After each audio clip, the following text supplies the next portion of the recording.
कंजूस सेठ एक शिक्षाप्रद कहानी। एक बार धनी चंद नाम का एक सेठ था।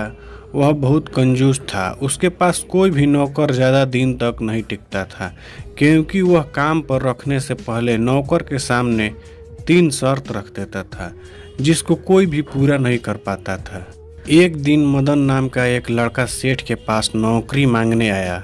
वह सेठ से बोला वह बहुत दूर से आया है, इसलिए उसको कुछ दे दे। सेठ बोला, ठीक है, मैं तुमको नौकरी पर तो रख लूँगा, लेकिन मेरी 3 शर्त है। मदन ने शर्त पूछी। सेठ बोला कि तुमको दिन में या रात में जब भी मैं कोई काम बोलूँ तुमको वह करना पड़ेगा। दूसरी शर्त, तुमको दिन में केवल एक बार ही भोजन मिलेगा। तीसरी शर्त, यदि तुम खुद नौकरी छोड़कर जाते हो तो तुमको मुझे 1 साल का पैसा देना होगा। मदन सेठ की सारी शर्त मान गया। वह मदन को गोदाम में भारी भारी बोरियां लाने को कहता और दिन में केवल 1 बार ही सूखा भोजन देता था, जिससे वह दिन प्रतिदिन कमजोर होता जा रहा था। कुछ दिन तक ऐसा ही चलता रहा। एक दिन सेठ की बीवी ने उसको भोजन में बहुत कम रोटी दी। मदन ने बोला, इतना काम करने के बाद इतना कम भोजन? तो सेठ ने बोला, तू काम ही कितना करता है। मदन कुछ दिन बाद सेठ से नौकरी छोड़ने को बोला। सेठ ने उसको शर्त याद दिलाई। मदन ने अपनी माँ के कंगन बेचकर सेठ को पैसे दिए और गांव लौट आया। एक दिन गांव में मदन को उसका दोस्त रमेश मिल गया। रमेश ने मदन से परेशानी का कारण पूछा तो मदन ने सारी बात रमेश को बता दी। रमेश ने सारी बात सुनकर सेठ का पता पूछा और मदन को चिंता न करने को कहा। रमेश उस सेठ के पास गया और उससे काम मांगा। सेठ ने उसको वही 3 शर्त बताई।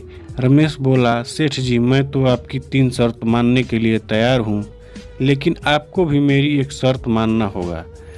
यदि आप मुझको नौकरी से निकालते हैं तो आपको मुझे 1 साल की पगार देनी होगी। सेठ ने सोचा ऐसी नौबत नहीं आएगी और उसकी बात मान गया। रमेश कुछ दिन तक काम करता रहा। एक दिन सेठ रमेश को बोला, जाकर गोदाम से एक बोरी लेकर आओ, फिर उसमें ताला लगा देना। उसने सेठ को सबक सिखाने की सोची। उसने बोरी निकालने के बाद गोदाम का ताला बंद नहीं किया, जिससे चोर उसकी सारी बोरी लेकर चले गए। सेठ ने अगले दिन रमेश से पूछा तो रमेश बोला, उसने तो ताला लगाया था, शायद चोर ताला भी तोड़कर ले गए।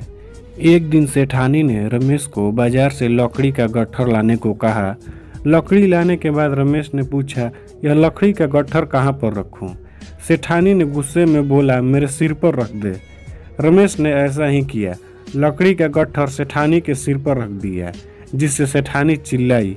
सेठ ने रमेश को नौकरी से जाने को कहा तो रमेश ने सेठ को शर्त याद दिलाई। सेठ उसको पैसे देने लगा। तब रमेश ने सेठ की सारी बात बता दी कि वह अपने दोस्त मदन का बदला लेने के लिए वहाँ आया है। उसने सेठ से मदन के पैसे लौटाने को कहा। सेठ ने रमेश को मदन के पैसे लौटा दिए। रमेश ने गांव आकर पैसे मदन को दिए, जिससे मदन बहुत खुश हो गया। धन्यवाद दोस्तों। कहानी कैसी लगी कमेंट करके ज़रूर बताना, और वीडियो अच्छी लगी तो वीडियो को लाइक, कमेंट और चैनल को सब्सक्राइब जरूर कर लेना। धन्यवाद।